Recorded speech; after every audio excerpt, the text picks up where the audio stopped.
Gold, trusted gold buyers. మీరు తాకట్టు పెట్టిన బంగారాన్ని విడిపించి ఈ రోజు ఉన్న మార్కెట్ ధరకు కొనబడను. ఏంటంటే కమిటీ కుర్రాలు సినిమా తర్వాత చాలా కథలు విన్నారు. అసలు ఇంకో కథ సెలెక్ట్ చేసుకుంటానికి, మళ్ళీ ప్రొడ్యూస్ చేయడానికి చాలా కథలు వచ్చాయి సార్. యాక్చువల్గా పెద్ద అంట అది చూసారా. యాక్చువల్లీ కమిటీ కుర్రోల తర్వాత చాలా కథలు వచ్చినవి. 80% వరకు విలేజ్ స్టోరీస్, ఆ బాయ్స్ మధ్యన అబ్బాయిలు యూనో అలాంటి కథలే వచ్చాయి. చెయ్యకూడదు అని కాదు, కానీ నా దృష్టిలో కమిటీలో మేము అది ఫుల్గా చూపించాం. ఎక్స్ప్లోర్ చేయడానికి చాలా తక్కువ ఉంది, ఇంకా ఎక్స్ట్రా ఎక్స్ప్లోర్ చేయడానికి. So I was looking for interesting stories. ఇంకొంచెం డిఫరెంట్గా అని కూడా చూడలేదు సార్. జస్ట్ ఇంకా ఎంటర్టైనింగ్, మరీ సేమ్గా కాకుండా లేకపోతే మనమే టైప్ కాస్ట్ అయిపోతాం. ఇలాగే చేస్తారు రూరల్ దిస్ థింగ్ అని. So I wanted to show variety. అదైతే నిజం. సో అలాగా ఆ వెరైటీలో వచ్చిందే రాకాస. అంటే రాకాస కథ వినగానే మిమ్మల్ని బాగా ఎగ్జైట్ చేసిన ఎలిమెంట్ ఏంటి? ఈ సినిమా చేయాలి, ప్రొడ్యూస్ చేయాలి, నేను చేసేయాలి అని.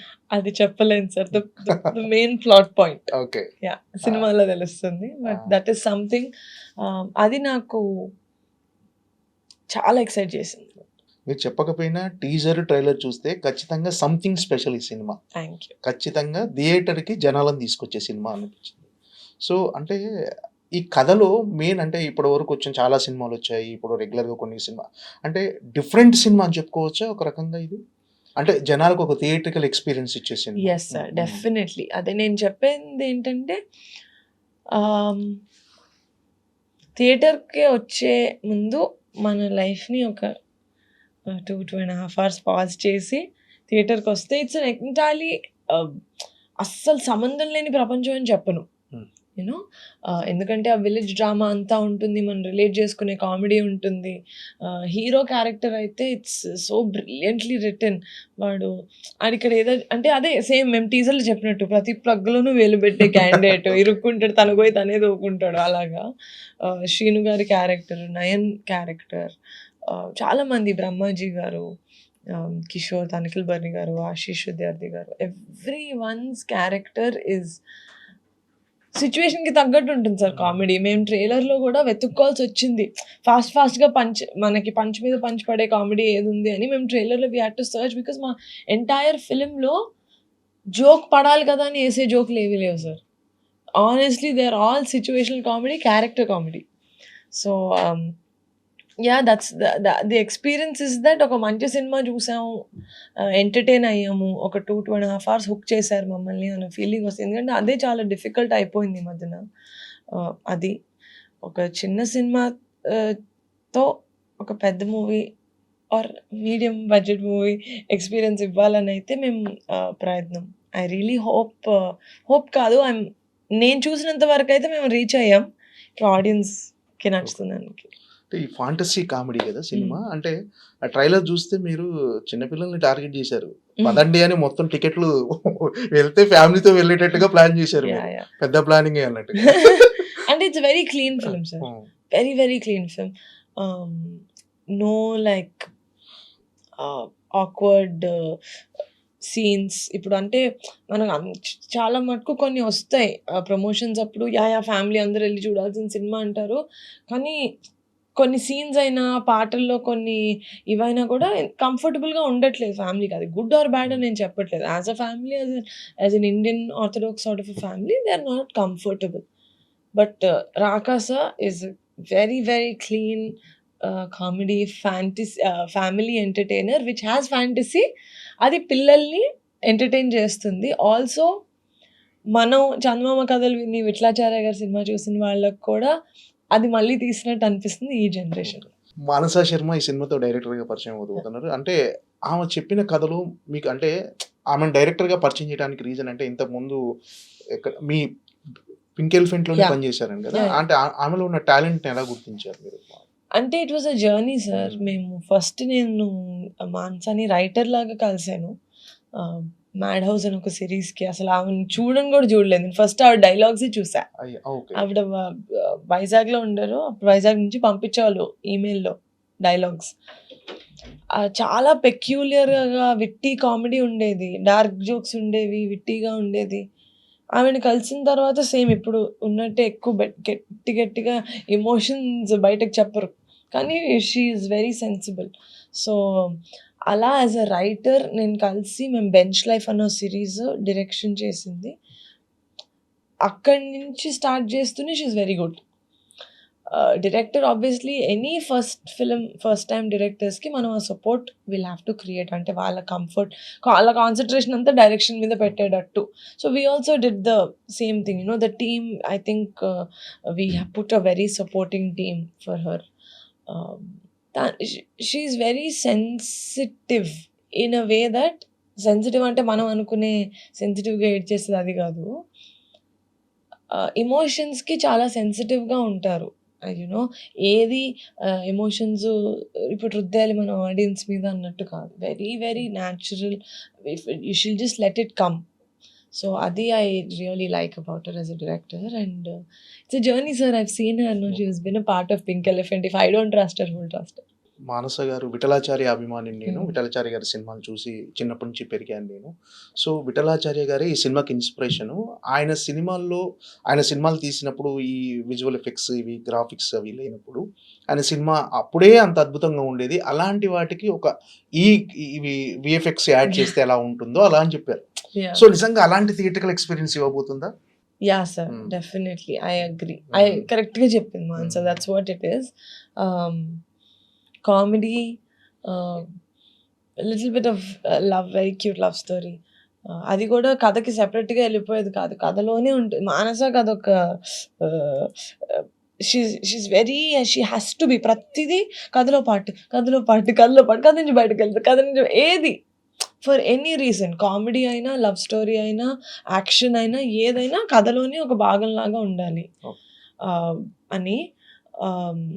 డెఫినెట్గా అంతే sir. Comedy, the fantasy element, ఆ చిన్న థ్రిల్లింగ్ మూమెంట్స్, ఎవ్రీథింగ్ కరెక్ట్గా చెప్పింది మానస. విఠలాచార్య గారి సినిమాలో విఎఫ్ఎక్స్ యాడ్ చేస్తే ఎలా ఉంటుంది అలా.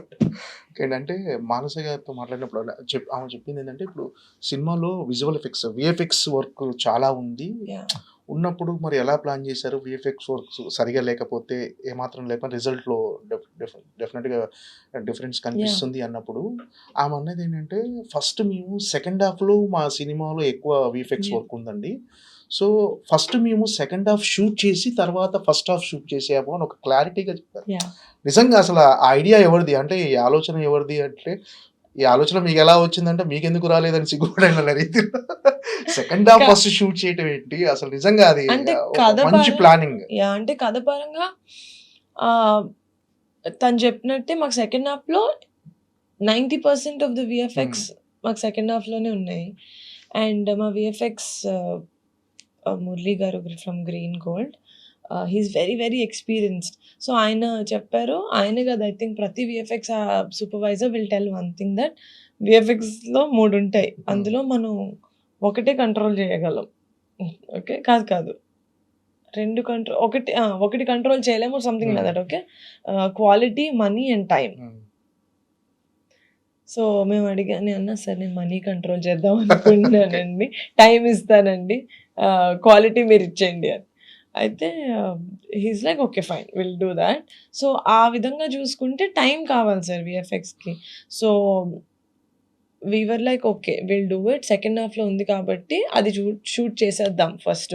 యాక్చువల్గా ఇట్ ఈస్ డిఫికల్ట్, ఎందుకంటే ఇమోషన్ వైజ్ యాక్టర్స్కి కూడా కొంచెం ఇవి చేసుకొని అవి చేసుకొని మనం ఇలా అలా షూట్ చేస్తాం కదా. బట్ మనకి విజువల్ ఎఫెక్ట్స్ మంచిగా కనపడాలని it was a call from the production that అది ఫస్ట్ చేద్దాం అని చెప్పి షూట్ చేసాం. ఇంకా ఫస్ట్ హాఫ్ ఇంకా హ్యాపీగా విలన్ సీక్వెన్సెస్ అన్ని షూట్ చేసుకున్నాం. టోటల్గా అవుట్పుట్ చూసుకున్నారు కదా, ఇప్పుడు ఎలా అనిపించింది? సాటిస్ఫైగా ఉన్నారు? Very happy sir, very happy.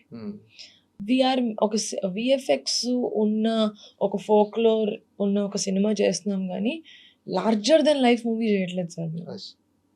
It is something that you will be like, అరే చిన్నప్పటి నుంచి వింటా వచ్చాను కదా ఈ కథలు అన్నట్టు. సో, అంటే ఆడియన్స్ ఏ మైండ్ సెట్ తో ప్రిపేర్ అయ్యి రావాలి సినిమాకి? అంటే మీరు అన్నట్టుగా ఎంటర్టైన్ అయ్యే మైండ్ సెట్ తోటి రండి సార్. ఎంటర్టైన్ చేస్తాం, బ్రేక్ ఉంటుంది ఇంటర్వెల్లో, బయటకు వెళ్ళండి, పాప్కార్న్ కొనుక్కోండి, రండి, సెకండ్ హాఫ్ చూడండి. What I can say is, actually నేను ఇంటర్వ్యూలో చెప్పలేదు, ఇట్ ఫీల్స్ లైక్ ఒక టికెట్ సినిమాకి 2 టికెట్లు చూసినట్టు, ఒక టికెట్ ఒక టికెట్ డబ్బులకి మీద 2 సినిమాలు. 2 సినిమాలు. ఎందుకంటే the palette of the first half and the second half is very different. Hmm. అది చెప్పగలుగుతాను. ఈ కథ చెప్పినప్పుడే అంటే ఫస్ట్ 'కమిటీ కుర్రోళ్ళు' సినిమా ఒక మినిమమ్ బడ్జెట్‌లో ఒక యాహ్! చిన్న సినిమాలాగా ఒక న్యాచురల్ సబ్జెక్ట్ చాలా మందికి కనెక్ట్ అయిపోయి అందరికీ చిన్నప్పుడు వాళ్ళ లైఫ్ అంతా గుర్తొచ్చేసి అంత అంత అందరి హృదయాలను హత్తుకుంది ఆ సినిమా. ఈ సినిమా కూడా అంటే చెప్పినప్పుడు మీకు బడ్జెట్ కనిపించిందా? ఈ ఈ బడ్జెట్‌లో ఇది ఫినిష్ చేయాలి అంటే పేపర్ మీద పెట్టుకున్నారా బడ్జెట్? పేపర్ మీద నేను యాహ్! డెఫినిట్‌గా first when I listen to a story నేను యాస్ ఎన్ ఆడియన్సే వింటాను సార్. నాకు నచ్చుతుందా? అంటే నేను చూస్తానా అని. అది యాస్ ఎ పర్సన్ నేను అది నమ్ముతానా అంటే ఆ క్యారెక్టర్స్ చేసేది కరెక్టా కాదా అది కాదు. As a film is for entertainment. అది నేను ఎంటర్‌టైన్ అవుతున్నానా లేదా అని చూసుకుంటాను. దాని తర్వాత ఆల్ దిస్ బిజినెస్.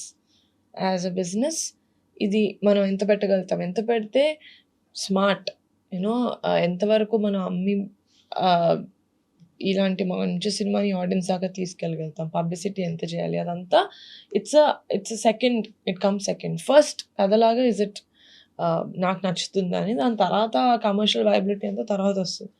సో, కథ నచ్చింది కాబట్టి ఓకే. ఏం చేద్దాం ఇప్పుడు? ఎక్కువ పెట్టొద్దు అని చూసి ఈ ఫిల్మ్‌కి ఎంత కావాలో అంత పెట్టామని నా okay. Feeling sir. We did not go over budget. ఏదో ఎక్స్‌ట్రా స్పెండ్ చేసి మా దగ్గర ఇన్ని డబ్బులున్నాయి, లేకపోతే మాకింత వీఎఫ్ఎక్స్ ఉన్నాయని చూపించుకోవడం లేదు సార్. సినిమా is not for show off. అంటే బడ్జెట్ మీ కంట్రోల్‌లో ఉండేదా? As a yeah! ప్రొడ్యూసర్‌గా రోజు మీరు ఎలాగో ఖచ్చితంగా సెట్స్‌కెళ్తారు. యాహ్! ప్రతిరోజు ఏం జరుగుతుందో మీరు చూసుకుంటారు. నేను యాస్ ఎ కమిటీకి ప్రొడ్యూసర్. ఎక్కువ వెళ్ళలేకపోయాను. ఎందుకంటే అది ఊళ్ళో జరిగి క్రౌడ్ వల్ల. బట్ ఈ ఫిల్మ్‌కి like most of the time I was in set. అంటే ఎక్కడైనా ఆర్గ్యుమెంట్స్ జరిగాయా? ఇక్కడ అనవసరం, ఇక్కడ ఖర్చు పెట్టొద్దు. అదంతా సినిమా షూటింగ్ ముందే సార్. హ్మ్. ప్రొడక్షన్ స్టార్ట్ అయిన తర్వాత ఇంకా everything will be on okay. Paper. Okay.